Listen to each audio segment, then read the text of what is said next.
getting into the month of October, that I promised some spookiness. So it is my intention for every Friday night in October to give a spooky Dharma talk.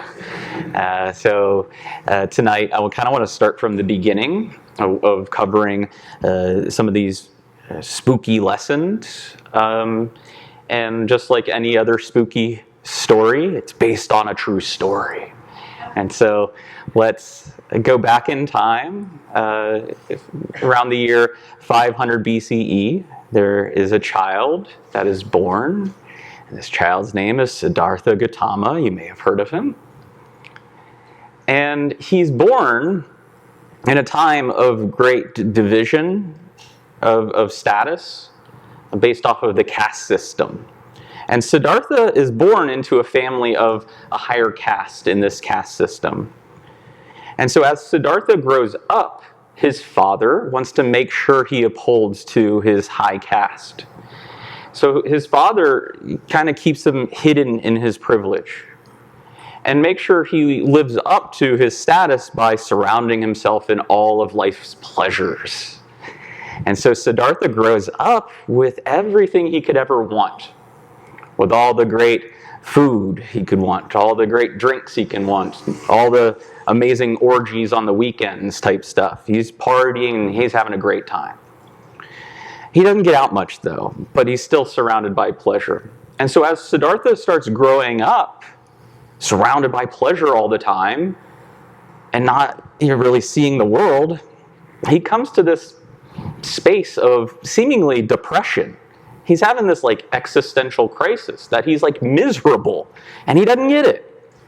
So he's talking to one of his friends and he's saying, I have all of life's pleasures in front of me because I'm of this high caste. I have everything I could ever want.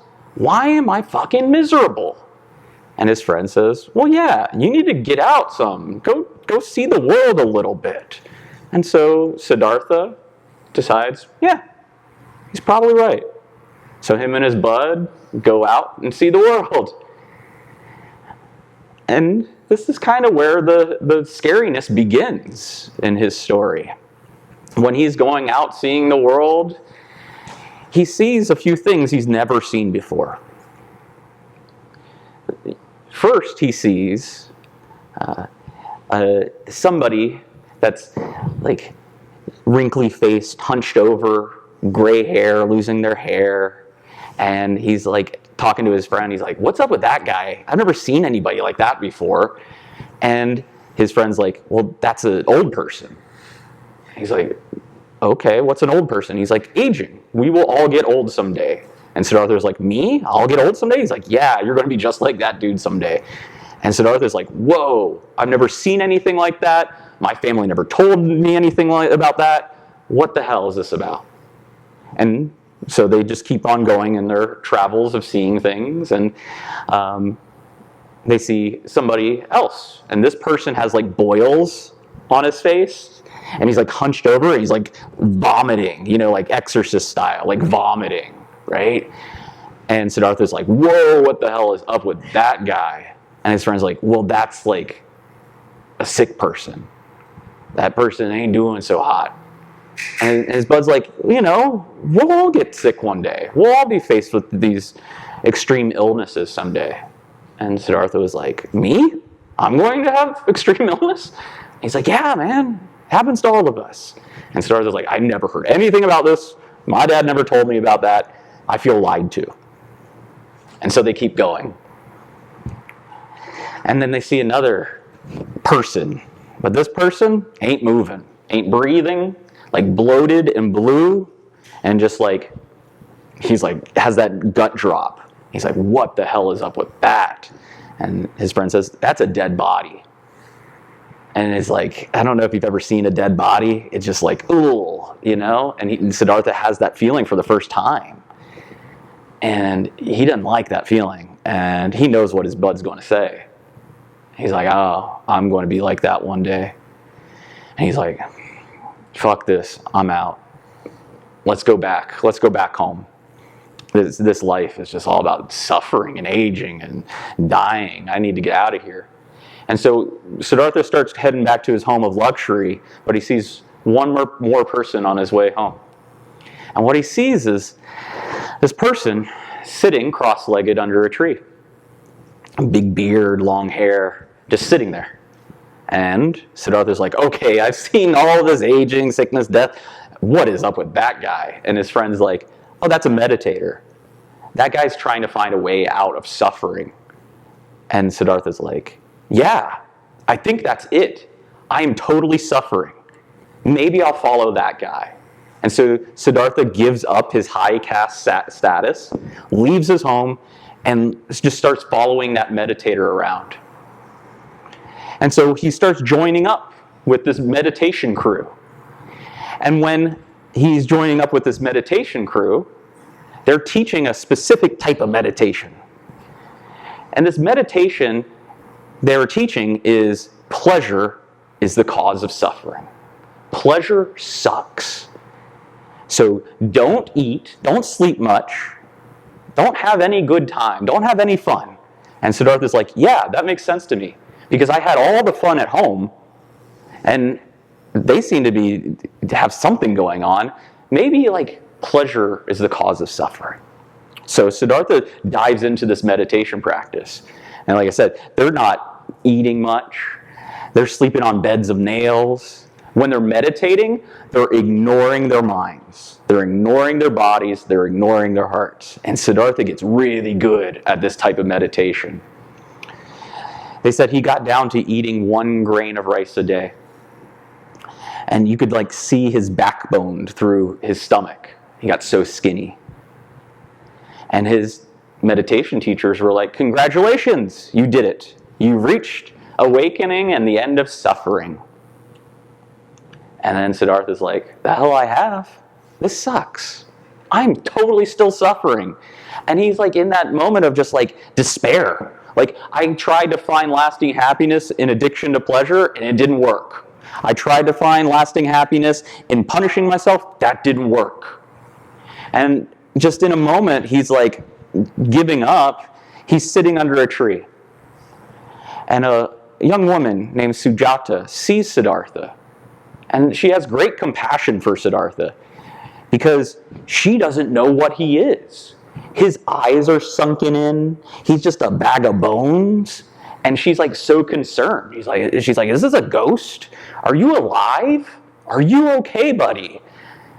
And then she's like, he needs to eat something. And then Siddhartha's like, no, eating food is against my religion. And then she's like, how about some rice milk? Just have some rice milk. And then he said, okay, well, if she's going to be compassionate to me, maybe I can have some of this rice milk, break the rules a little bit. And Siddhartha drinks some of Sujata's rice milk and has an insight into what we call the middle path. You may hear the Buddhist path called the middle path. And this is the insight he developed.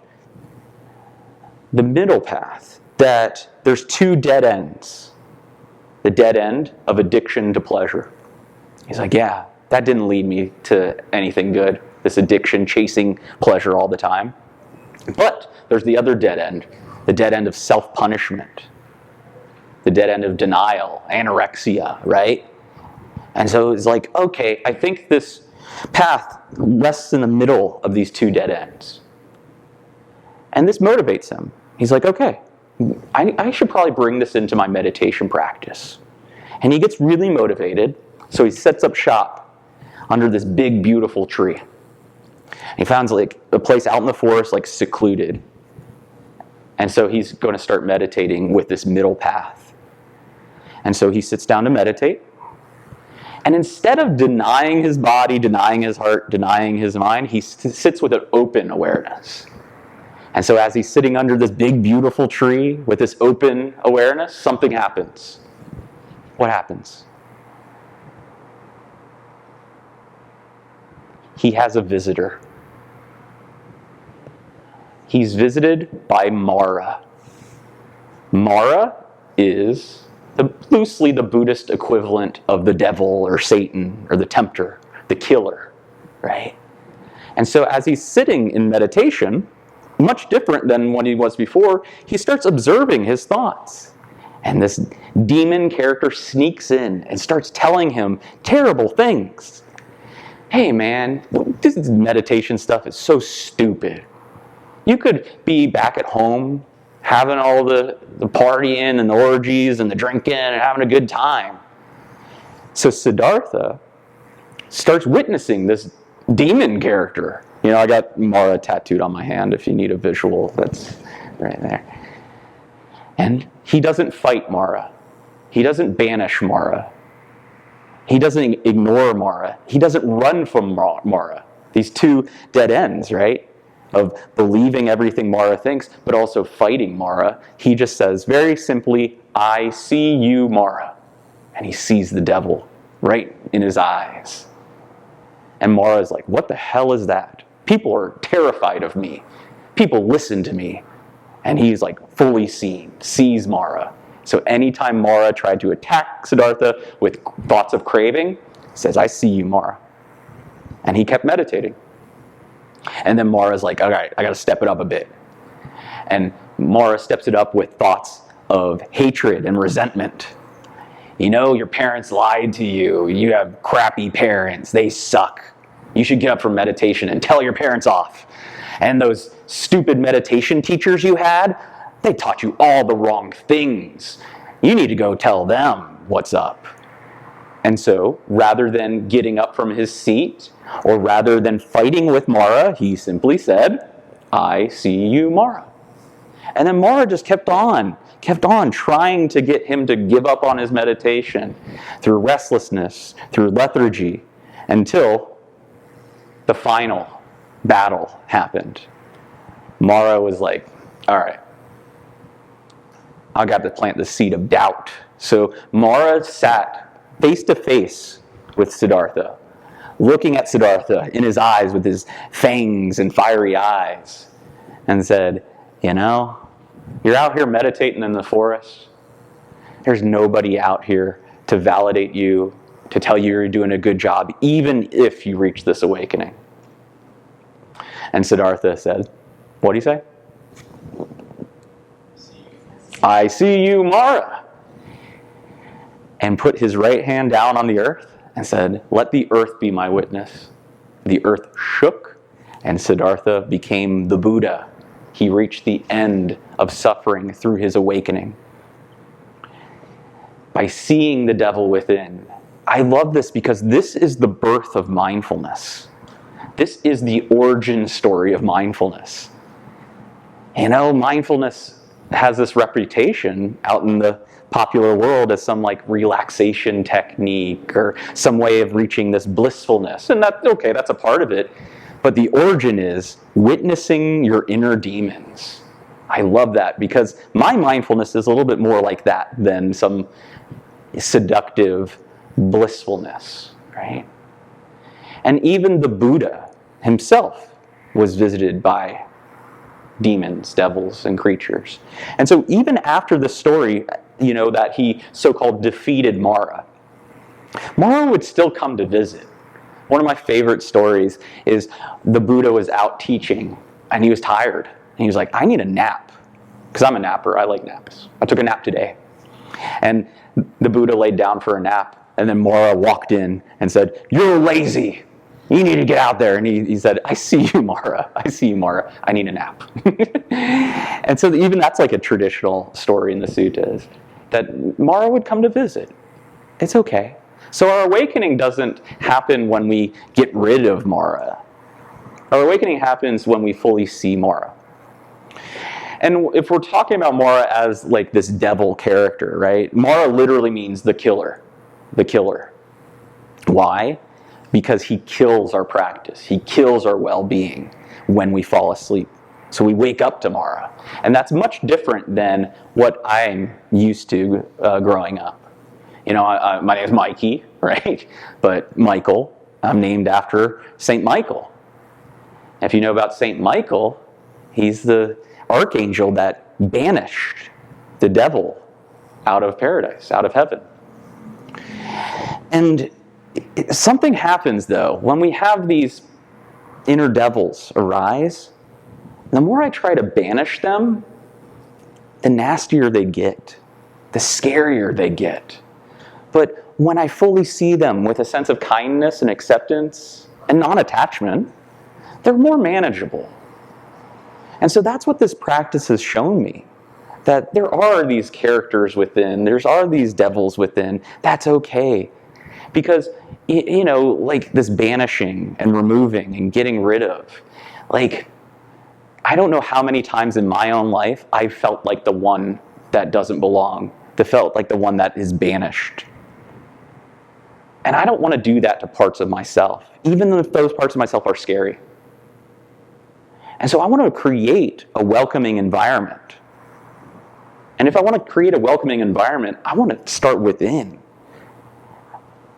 And all these scary parts of my experience, I can say, hey, I see you, come on in, you're welcome too. And so in a practical sense, looking at the Buddha and Mara are not separate. This isn't a, intergalactic metaphysical battle between two opposing forces. They're actually one and the same. When you wake up to Mara, you become a Buddha. If you do not wake up to Mara, you aren't a Buddha. And so this is part of the requirement. And we don't have to be so serious about it. Smiling at Mara, hugging Mara, as we say, having tea with Mara. And so in this scenario, Siddhartha kind of like created this character Mara. And I do this on purpose in my own practice and in my own teachings. It's like, like the Buddha's mind felt like a scary devil demon. But do you have certain characters in your mind? And like I said, when we start noticing these characters in the mind, and it may be silly to go, oh yeah, I have this character in the mind, it opens you up into deep insight into what we call anatta, not self. And we wake up to the insight to see a thought is a thought. Nothing more, nothing less. That we see the impersonal nature of this mind.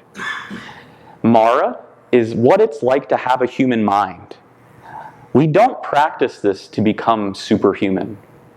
We practice this to witness our own humanity. And when we witness our own humanity, we may see some scary things. And this is where the practice, where the rubber hits the road. When we make peace with those scary things, make peace with our own humanity. And so, like I said, these characters, getting to the characters. I do a lot of one-on-one teaching. And I get to know people very intimately, but I also get to know their characters very intimately. And we all have different conditionings. And I know one of my students, this was a while ago, she's a very beautiful woman. And she puts a lot of effort into her looks, and nothing wrong with that. But she has a lot of pressure to look perfect. And so if she posts something online, she's scrutinizing it. And before she leaves the house, she has that stress to look perfect because there's something underneath there that I won't be lovable unless I look perfect. And anytime her mind gets critical of her looks and judges her, saying people won't love you unless you're perfect, she says, oh, I see you. And what she sees is Judge Judy. So anytime that mind goes into that judgmental pressure, she goes, I see you, Judge Judy. Oh, he's there judging me? Oh, may I be at ease. May you be at ease, Judge Judy. And therefore, that's where we live well with those thoughts. The mind will say those rude things. That's okay. We find a well-being with those rude thoughts. Another one of my students, she has an aggressiveness about her in conflict. So as conflict arises, she has this quality of, I'm going to get you before you get me, and goes for the attack.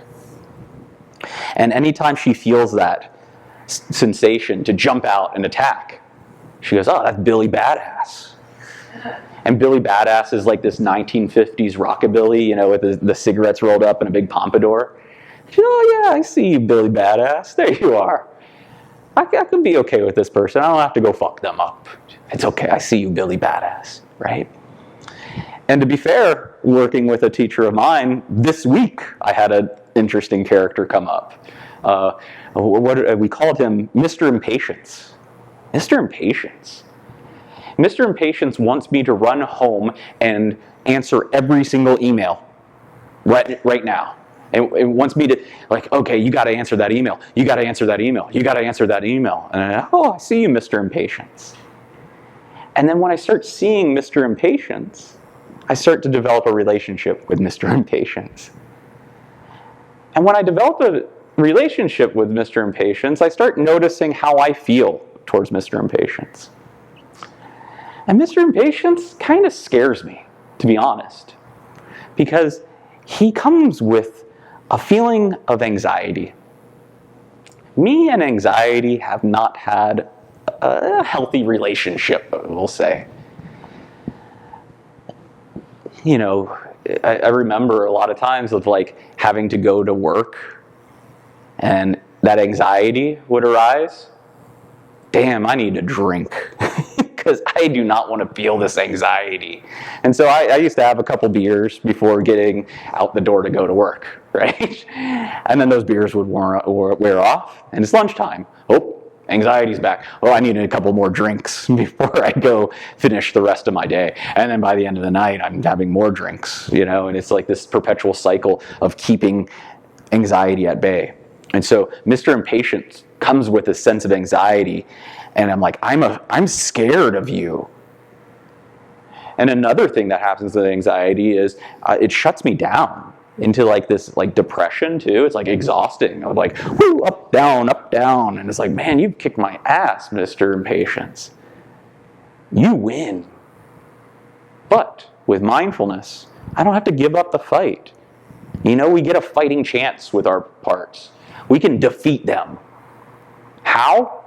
By giving up on having to defeat them. It's this paradox. The more we allow it to be there, the fight ends. The violence ends. And we can find peace with our interesting characters in the mind. And then I noticed Mr. Impatience. We're still on this character in my mind. This is like my therapy. Thank you for listening. Mr. Impatience had this quality that he was afraid too. So I'm afraid, and Mr. Impatience isn't afraid. He's afraid people are going to be mad at me. Oh, thanks, Mr. Impatience. You're looking out for me. He's telling me the story. If you don't answer that email right now, they're going to be so upset with you. You're going to get fired from this job. You're going to lose your house. Your wife's going to leave you. We got to answer this fucking email now. And it's like, all right, bro, cool. I see you. Thanks for your concerns. I got this. And I noticed Mr. Impatience needs a little something from me, this reassurance. Hey, everything will be okay. Mr. Impatience, come on in. I hear you. Let me show you. We're safe. It's okay. And so this old story, 2,600 years ago, of like the Buddha talking about this character in his mind and how it helped him reach awakening. It's a very practical process. But, we got to keep at it. I think it's Sharon Salzberg says, mindfulness is great as long as you remember to do it. And so this is the practice. Keep remembering to see these characters in your mind and make peace with them. These scary demons in the mind. I see you. May I be at peace with these. Very simple. And so we keep coming back to this practice. Why formal meditation is very helpful. When we sit in meditation, we feel the body, and then we come back to the breath. The mind wanders. We notice the mind has wandered, and we come back to the breath. And then the mind wanders, and we notice the mind has wandered, and we come back to the breath. It's a very simple practice. And the cool thing about this practice is you don't want to be good at this. Because when you stay with the breath and the mind wanders, this is where the sweet spot is for insight. When you notice the mind has wandered, that's a moment of mindfulness that you go, oh, the mind, come back. And you fully see the mind when the mind wanders. And something happens. Over time, you do that enough, and the mind wanders, and you notice the mind is wandering, and you guide it back. You get disentangled from the thinking mind. You don't destroy the mind. Sometimes we think mindfulness is all about, oh, I'm with the breath, I don't think anymore. Nah, what happens is you become disentangled with your thoughts, and you notice the mind has a mind of its own, and then you can start observing the mind. In psychology, this is what they call metacognition, using the mind to view the mind. And then when you start using the mind to view the mind, you take this observational approach to these characters in your mind. And then over time, you start making peace with them. And then what happens is, it just sticks one day. And that's that awakening the Buddha got. But it just takes this practice. And someday, it will stick if you keep going at this. You will keep training your awareness to take the mind less personally. And that's the freedom we get. And it's a beautiful freedom.